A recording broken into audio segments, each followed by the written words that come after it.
Hello friends, welcome back to my YouTube channel. ಇವತ್ತಿನ ವಿಡಿಯೋದಲ್ಲಿ ಟ್ರೆಂಡಿಂಗಾಗಿ ಇರುವಂಥ ಈ ಬ್ಲೌಸ್ ಡಿಸೈನ್ ಫೋಟ್ಲಿ ಬಟನ್ನ ಯೂಸ್ ಮಾಡಿಕೊಂಡು ಈ ರೀತಿ ಬಫ್ ಸ್ಲೀವ್ಸ್ ಥರ ಬರುವಂಥ ಡಿಸೈನ್ನ ಹೇಗೆ ಕಟಿಂಗ್ ಮಾಡಿ ಸ್ಟಿಚಿಂಗ್ ಮಾಡೋದು ಅಂತ ತೋರಿಸ್ತಾ ಇದ್ದೀನಿ ನೋಡಿ. ಸೊ ಇದರಲ್ಲಿ ನಾನು ಒಂದು ಮಿಸ್ಟೇಕ್ನ ಮಾಡಿದ್ದೀನಿ. ಅದೇನು ಮಿಸ್ಟೇಕ್ ಅಂತಂದ್ಬಿಟ್ಟು ತೋರಿಸ್ತೀನಿ. ನೀವು ಕೂಡ ಮಿಸ್ಟೇಕ್ನ ಮಾಡಬಾರ್ದು ಅನ್ನೋ ಕಾರಣಕ್ಕೋಸ್ಕರ ಈ ವಿಡಿಯೋನ ಮಾಡ್ತಾ ಇದ್ದೀನಿ.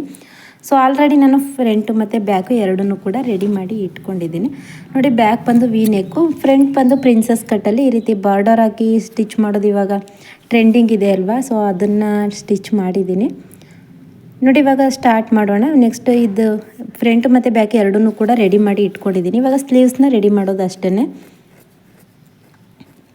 ಫಸ್ಟ್ ಈ ರೀತಿ ಸ್ಲೀವ್ಸ್ಗೆ ನಾನು ಆಲ್ರೆಡಿ ಲೈನಿಂಗ್ನ ಕಟ್ ಮಾಡಿ ಇಟ್ಕೊಂಡಿದ್ದೀನಿ. ಯಾಕಂತಂದರೆ ನೀವು ಲೈನಿಂಗ್ ಮೇಲ್ಗಡೆನೆ ನೀವು ಹೊಲ್ಗೆನ ಹಾಕೋತು ಅಂತಂದರೆ ನೀವು ಬ್ಯಾಕಲ್ಲಿ ನೀವು ಡಿಸೈನ್ ಮಾಡಿರೋದು ಕಾಣಿಸೋದಿಲ್ಲ. ಹಾಗಾಗಿ ಫಸ್ಟು ಲೈನಿಂಗ್ದು ಉದ್ದ ಎಷ್ಟಿರುತ್ತೆ, ನಿಮಗೆ ಸ್ಲೀವ್ಸ್ದು ಉದ್ದ ಎಷ್ಟು ಬೇಕು ಅಷ್ಟಕ್ಕೆ ಈ ರೀತಿ ಲೈನಿಂಗ್ನ ನೀಟಾಗಿ ಕಟಿಂಗ್ ಮಾಡಿ, ನಾನು ಫ್ರಂಟ್ ಶೇಪ್ ತೆಗ್ದಿರಲಿಲ್ಲ, ಹಾಗಾಗಿ ಫ್ರಂಟ್ ಶೇಪ್ನು ಕೂಡ ತೆಗೆದು ಇಟ್ಕೋತಾ ಇದ್ದೀನಿ. ಸೊ ಒಂದು ಫ್ರಂಟ್ ಶೇಪ್ ತೆಗೆದುಬಿಟ್ಟು ನಾಚ್ ಹಾಕಿ ಇಟ್ಕೊಳ್ಳಿ, ರೆಡಿ ಮಾಡಿ ಇಟ್ಕೊಂಡ್ಬಿಡಿ ಫಸ್ಟೇ. ಆವಾಗ ನಿಮಗೆ ಅಟ್ಯಾಚ್ ಮಾಡಿದಾಗಲೂ ಕೂಡ ಕರೆಕ್ಟಾಗಿ ಬರುತ್ತೆ. ಸೊ ತುಂಬಾ ಟ್ರೆಂಡಿಂಗ್ ಇರೋವಂಥ ಡಿಸೈನ್ ಆಗಿರುತ್ತೆ. ನೀವು ಬೇರೆ ಯಾವುದೇ ಸ್ಯಾರಿಗಾದರೂ ಕೂಡ ಡಬಲ್ ಕಲರ್ ಸ್ಯಾರಿ ಆಗಲಿ ಸಿಂಗಲ್ ಸ್ಯಾರಿ ಆಗಲಿ ಎಲ್ಲಕ್ಕೂ ಕೂಡ ರೆಡಿ ಮಾಡಿ ಈ ರೀತಿ ಸ್ಟಿಚ್ ಮಾಡ್ಕೋಬೋದು. ತುಂಬಾ ನೀಟಾಗಿ ಕಾಣಿಸುತ್ತೆ, ಬ್ಯೂಟಿಫುಲ್ಲಾಗಿ ಕೂಡ ಇದೆ ಡಿಸೈನು. ಸೊ ಇವಾಗ ನೋಡಿ, ಇದು ಬಾರ್ಡರ್ನ ತೊಗೊಂಡಿದ್ದೀನಿ. ಬಾರ್ಡರ್ನ ಯಾವ ಅಳತೆಗೆ ತಗೋಬೇಕು ಅಂತಂದರೆ ಮೇಲ್ಗಡೆ ನಿಮಗೆ ಸ್ಲೀವ್ಸ್ದು ಬಫ್ ಅನ್ನೋದು ಬರುತ್ತೆ ಅಲ್ವಾ, ಹಾಗಾಗಿ ಅದರಲ್ಲಿ ಅರ್ಧ ಈ ರೀತಿ ಬಾರ್ಡರ್ನ ಕಟ್ ಮಾಡ್ಕೊಳ್ಳಿ. ಇದು ಬಾರ್ಡರ್ ಅನ್ನೋದು ತುಂಬಾ ಜಾಸ್ತಿ ಇತ್ತು, ಹಾಗಾಗಿ ನಾನು ಅರ್ಧನ ಕಟ್ ಮಾಡ್ಕೊಂಡಿದ್ದೀನಿ. ನಿಮ್ಮದು ಬಾರ್ಡರ್ ಎಷ್ಟು, ನಿಮ್ಮ ಸೀರೆಯಲ್ಲಿ ಎಷ್ಟು ಬಾರ್ಡರ್ ಕೊಟ್ಟಿರ್ತಾರೆ ಅಲ್ವಾ, ಅದೇ ಅಳತೆಗೆ ನೀವು ಕೂಡ ಕಟ್ ಮಾಡ್ಕೋಬೋದು. ಮೇಲ್ಗಡೆಗೆ ನೀವು ಸೀರೆ ಪೀಸ್ನಾದರೂ ಹಾಕೋಬೋದು, ಇಲ್ಲ ಅಂತಂದರೆ ಮಾಮೂಲಿ ಬ್ಲೌಸ್ ಪೀಸ್ತೆ ಕೂಡ ನೀವು ಹಾಕ್ಕೊಂಡು ಸ್ಟಿಚ್ ಮಾಡ್ಕೋಬೋದು. ಇವಾಗ ಇದನ್ನು ಕೂಡ ಅಷ್ಟೇ ನೋಡಿ, ಈ ರೀತಿ ಮೇಲ್ಗಡೆ ಪೀಸ್ನ ಮಾರ್ಕ್ ಮಾಡ್ಕೊಂಡಿದ್ವಿ ಅಲ್ವಾ, ಅದರ ಅಳತೆಗೆ ನಾನು ಆ ಪೀಸ್ನ ತೊಗೊಂಡಿದ್ದೀನಿ. ಬಾರ್ಡರು ಕೆಳಗಡೆ, ಅದ್ರ ಮೇಲ್ಗಡೆ ಆ ಪೀಸ್ನ ತೊಗೊಂಡಿದ್ದೀನಿ. ಇದಕ್ಕೆ ನಾನು ಇವಾಗ ಫೋಟ್ಲಿ ಬಟನ್ನ ಅಟ್ಯಾಚ್ ಮಾಡಬೇಕು. ಸೊ ನಾನು ಮಿಸ್ಟೇಕ್ ಮಾಡಿದೆ ಅಂತ ಅಂದೆ ಅಲ್ವಾ, ಅದು ಇಲ್ಲೇ ಮಿಸ್ಟೇಕ್ ಮಾಡಿದ್ದು. ಇವಾಗ ನೋಡಿ ನೀಟಾಗಿ ಮಾರ್ಕ್ ಈ ರೀತಿ ಟೈಟ್ ಅಂದರೆ ನಿಮಗೆ ಸ್ಟ್ರೈಟಾಗಿ ಅಲ್ಲಿ ಮಾರ್ಕ್ ಥರ ಬರುತ್ತೆ. ಆವಾಗ ನಿಮಗೆ ಫೋಟ್ಲಿ ಬಟನ್ನ ನೀಟಾಗಿ ಹಾಕೊಂಡು ಹೋಗ್ಬೋದು. ಇಲ್ಲ ಅಂತಂದರೆ ಆ ಕಡೆ ಈ ಕಡೆ ಹೋಯ್ತು ಅಂತಂದರೆ ನಿಮಗೆ ಡಿಸೈನ್ ಅನ್ನೋದು ನೀಟಾಗಿ ಕಾಣಿಸೋದಿಲ್ಲ. ಇಲ್ಲೇನು ಮಾಡಿದೆ ಅಂತಂದರೆ ಫೋಟ್ಲಿ ಬಟನ್ನ ಹಾಕುವಾಗ ಎಲ್ಲನೂ ಕೂಡ ಹತ್ರ ಹಾಕೊಂಡು ಹೋದೆ. ಅದೇನಾಯಿತು ಅಂತಂದರೆ ಡಿಸೈನ್ ಕಳಿಸಿದ್ದು ಅದೇ ರೀತಿ ಇತ್ತು ಅಂತ ಹಾಕೊಂಡು ಹೋದರೆ ಅದು ಸೀರೆ ಬಂದು ಸಾಫ್ಟ್ ಇರೋದ್ರಿಂದ ಫೋಟ್ಲಿ ಬಟನ್ನೇ ಎದ್ದು ಕಾಣಿಸ್ತಾಯಿತ್ತು ನೋಡಿ. ಇವಾಗ ನಾನು ತೋರಿಸ್ತೀನಿ. ಅದಕ್ಕೆ ಏನು ಮಾಡಿದೆ, ಅದನ್ನೆಲ್ಲ ಕೂತ್ಕೊಂಡು ಬಿಚ್ಚಿ ಮತ್ತೆ ಸ್ವಲ್ಪ ಒಂದೊಂದು ಅರ್ಧ ಇಂಚು ಗ್ಯಾಪ್ಗೆ ಹಾಕ್ತೆ. ಸೊ ಇವಾಗ ನೋಡಿ, ಈ ವಿಡಿಯೋದಲ್ಲಿ ನಾನು ಪೂರ್ತಿಯಾಗಿ ಒಂದ್ರ ಎಲ್ಲನೂ ಕೂಡ ಹಾಕ್ಬಿಟ್ಟಿದ್ದೀನಿ. ಅದನ್ನೆಲ್ಲ ಪೂರ್ತಿಯಾಗಿ ಈ ರೀತಿ ರಫ್ ಕೂಡ ಮಾಡಿದ್ದೀನಿ, ಡಬಲ್ ಸ್ಟಿಚ್ ಹಾಕೊಂಡು ಅದನ್ನೆಲ್ಲ ಬಿಚ್ಚೋದೇ 1/4 ಗಂಟೆ ಆಯಿತು. ಮತ್ತು ಬಿಚ್ಚಿ ಅದನ್ನೆಲ್ಲ ಅಷ್ಟೊಂದು ಹತ್ತತ್ರ, ಈಗ ನೀವು ಫೋಟ್ಲಿ ಬಟನ್ ಯೂಸ್ ಮಾಡ್ತೀರಾ ಅಂತಂದರೆ ಇಷ್ಟೊಂದು ಹತ್ತತ್ರ ಹಾಕ್ಬೇಡಿ. ಯಾಕಂತಂದರೆ ಅದು ನಿಮ್ಮದು ಸೀರೆ ಸಾಫ್ಟ್ ಸೀರೆ ಇತ್ತು ಅಂತಂದರೆ ಫೋಟ್ಲಿ ಬಟನೇ ನಿಮಗೆ ಮೇಲ್ಗಡೆ ಕಾಣಿಸುತ್ತೆ, ಸ್ಲೀವ್ಸ್ ಮೇಲ್ಗಡೆ ಜಾಸ್ತಿನೇ ಈ ರೀತಿ ಮೇಲಕ್ಕೆ ಬಂದಂಗೆ ಕಾಣಿಸುತ್ತೆ. ಹಾಗಾಗಿ ಏನಾದ್ರು ಮಾಡಿ ಅಂತಂದರೆ ಸ್ವಲ್ಪ ನೋಡಿ, ನೆಕ್ಸ್ಟ್ ತೋರಿಸ್ತೀನಿ ನೋಡಿ. ಇವಾಗ ಇದು ಬಿಚ್ಚಿ ರೆಡಿ ಮಾಡಿರೋವಂಥದ್ದು, ಸ್ವಲ್ಪ ಒಂದು ಅರ್ಧ ಇಂಚಿಗೆ ಗ್ಯಾಪ್ ಕೊಟ್ಟು ಮಾಡಿರೋದ್ರಿಂದ ತುಂಬಾ ನೀಟಾಗಿ ಕಾಣಿಸುತ್ತೆ. ಇವಾಗ ಇದನ್ನು ಇನ್ವಿಸಿಬಲ್ ಆಗಿ ಈ ರೀತಿ ಉಲ್ಟಾ ತಿರುಗಿಸ್ಬಿಟ್ಟು ನಾವು ಫೋಟ್ಲಿ ಬಟನ್ದು ಸ್ಟಿಚ್ ಹಾಕ್ಕೊಂಡಿರ್ತೀವಿ ಅಲ್ವಾ, ಅದ್ರ ಮೇಲ್ಗಡೆ ಒಂದು ಹೊಲ್ಗೆನ ಹಾಕಿದ್ರೆ ಆಯಿತು.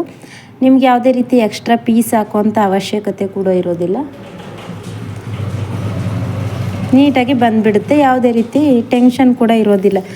ಅದ್ರ ಮೇಲ್ಗಡೆ ಪೀಸ್ ಹೊಲಿಬೇಕು, ಇಲ್ಲ ಸ್ಲೀವ್ಸ್ನ ಮಧ್ಯಕ್ಕೆ ಕಟ್ ಮಾಡಿ ಅದಾದಮೇಲೆ ಫೋಟ್ಲಿ ಬಟನ್ ಹಾಕಬೇಕು ಅಂತ ನೋಡಿ. ಇವಾಗ ಈ ರೀತಿ ನೀಟಾಗಿ ಬಂತು ಅಲ್ವಾ, ಅದ್ರ ಮೇಲ್ಗಡೆ ಒಂದು ಹೊಲ್ಗೆನ ಹಾಕ್ಕೊಂಡ್ರೆ ಆಯಿತು.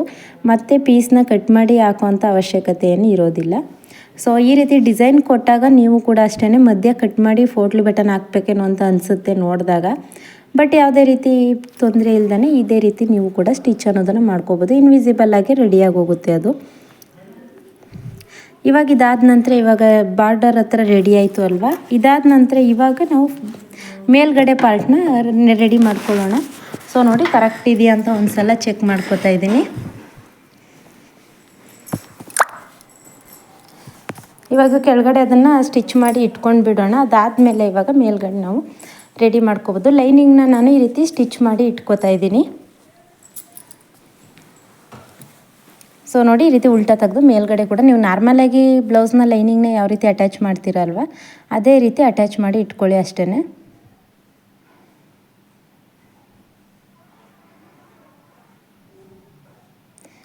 ಸೊ ನೋಡಿ ಇದಿಷ್ಟು ಇವಾಗ ರೆಡಿ ಆಯಿತು. ನೆಕ್ಸ್ಟ್ ಇವಾಗ ಅದು ಮೇಲ್ಗಡೆ ನೆರಿಗೆ ಹಿಡಿದು ನೀಟಾಗಿ ವಿ ಶೇಪ್ ಥರ ಬಫ್ ಅನ್ನೋದನ್ನು ಕೊಡೋಣ. ಇದಿಷ್ಟು ಇವಾಗ ಪೂರ್ತಿಯಾಗಿ ರೆಡಿಯಾಗಿದೆ. ಇವಾಗ ಅದಕ್ಕೆ ಪೀಸ್ಗೆ ಏನು ಮಾಡಬೇಕು ಅಂತಂದರೆ, ನೀವು ಉದ್ದ ನಿಮಗೆ ಬ್ಲೌಸ್ ಪೀಸಲ್ಲಿ ಇತ್ತು ಅಂತಂದರೆ ಉದ್ದ ಪೀಸ್ನ ತಗೊಳ್ಳಿ. ಇಲ್ಲ ಅಂತಂದರೆ ನೀವು ಸೀರೆಯಲ್ಲೇ ಕಟ್ ಮಾಡ್ಕೋಬೇಕಾಗುತ್ತೆ. ಯಾಕಂತಂದರೆ ನಿಮಗೆ ಬ್ಲೌಸಲ್ಲಿ ಇದು ಬಾರ್ಡರ್ ಹಾಕಿ ಕೂಡ ಸ್ಟಿಚ್ ಮಾಡಬೇಕು ಮತ್ತು ಪ್ರಿನ್ಸ್ ಕಟ್ ಕೂಡ ಹೊಲಿಬೇಕು. ಹಾಗಾಗಿ ಬಟ್ಟೆ ಸಾಲ್ಟೇಜ್ ಇರುತ್ತೆ. ಹಾಗಾಗಿ ಏನು ಮಾಡಿ ಅಂತಂದರೆ ಸ್ವಲ್ಪ ಸೀರೆಯಲ್ಲೇ ಕಟ್ ಮಾಡ್ಕೊಂಡ್ಬಿಡಿ. ಸೇಮ್ ಕಲರ್ ಸೀರೆ ಇತ್ತು ಅಂತಂದರೆ ಪ್ರಾಬ್ಲಮ್ ಇಲ್ಲ. ಬೇರೆ ಕಲರ್ ಸೀರೆ ಇತ್ತು ಅಂತಂದರೆ ಈ ರೀತಿ ಮೇಲ್ಗಡೆ ಬಫ್ಗೆ ನೀವು ಸೀರೆ ಯಾವ ಕಲರ್ ಇದೆ ಅಲ್ವಾ ಆ ಕಲರ್ ಬಫ್ ಕೊಟ್ಟರು ಕೂಡ ಇನ್ನೂ ತುಂಬಾ ಚೆನ್ನಾಗಿ ಕಾಣಿಸುತ್ತೆ. ಇದು ಸ್ಟಿಚಿಂಗ್ ಆದಮೇಲೆ ನಾನು ಶಾರ್ಟ್ಸ್ ವಿಡಿಯೋದಲ್ಲಿ ಅಪ್ಲೋಡ್ ಮಾಡ್ತೀನಿ ಹೇಗೆ ಬಂದಿದೆ ಬ್ಲೌಸ್ ಅನ್ನೋದನ್ನು ಕೂಡ.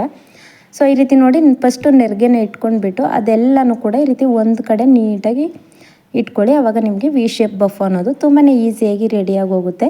ನೀವು ಯಾವುದೇ ಬ್ಲೌಸ್ ಆದರೂ ಅಷ್ಟೇ ಬೇಗ ಬೇಗ ಈಸಿಯಾಗಿ ಯಾವ್ದು ಮಾಡ್ಬೋದು ಅದನ್ನು ನೀವು ಕಲಿತಾ ಹೋಗಬೇಕು.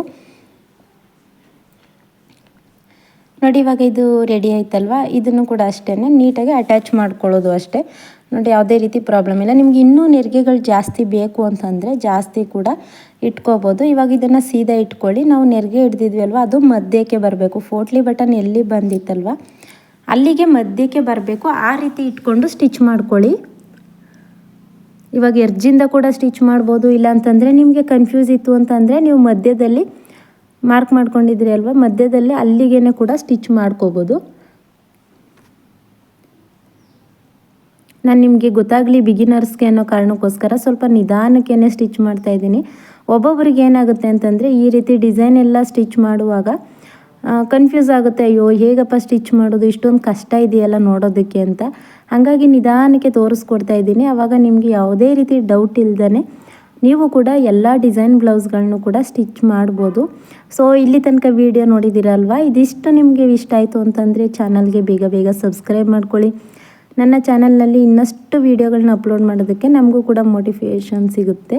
ಸೊ ಇದು ನೋಡಿ ಇವಾಗ ಇದಿಷ್ಟು ಆದಮೇಲೆ ಒಂದು ಹೊಲಿಗೆನ ಮೇಲ್ಗಡೆ ಹಾಕೋಬೇಕು. ಯಾಕಂತಂದರೆ ಲೈನಿಂಗಿಂದ ಬಟ್ಟೆ ಆಚೆ ಬಂದುಬಿಟ್ರೆ ಅದು ನಿಮಗೆ ನೀಟಾಗಿ ಫಿನಿಶಿಂಗ್ ಅನ್ನೋದು ಕಾಣಿಸೋದಿಲ್ಲ. ಹಾಗಾಗಿ ಇದ್ರ ಮೇಲ್ಗಡೆ ಒಂದು ಹೊಲಿಗೆನ ಹಾಕೊಳ್ಳಿ.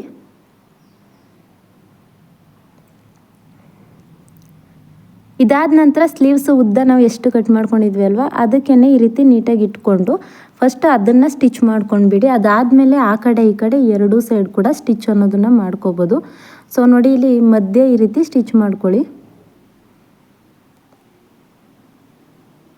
ನೀವು ಬಿಗಿನರ್ಸು ನಿಮಗೆ ಗೊತ್ತಾಗಲಿಲ್ಲ ಫೋಟ್ಲಿ ಬಟನ್ ಹೇಗೆ ಮಾಡೋದು ಅಂತಂದರೆ ನನಗೆ ಕಮೆಂಟ್ ಮಾಡಿ ತಿಳಿಸಿ. ನಾನು ನೆಕ್ಸ್ಟ್ ವೀಡಿಯೋದಲ್ಲಿ ಅದನ್ನು ನಿಧಾನಕ್ಕೆ ಯಾವ ರೀತಿ ಪೋಟ್ಲಿ ಬಟನ್ನ ರೆಡಿ ಮಾಡಬೇಕು ಅಂತ ಅಂದ್ಬಿಟ್ಟು ನಿಧಾನಕ್ಕೆ ವೀಡಿಯೋನ ಮಾಡಿ ಅಪ್ಲೋಡ್ ಅನ್ನೋದನ್ನು ಮಾಡ್ತೀನಿ. ಸೊ ನಿಮಗೇನೇ ಡೌಟ್ಸ್ ಇದ್ದರೂ ಕೂಡ ಕಮೆಂಟ್ ಮಾಡಿ ತಿಳಿಸಿ ಇದರಲ್ಲಿ.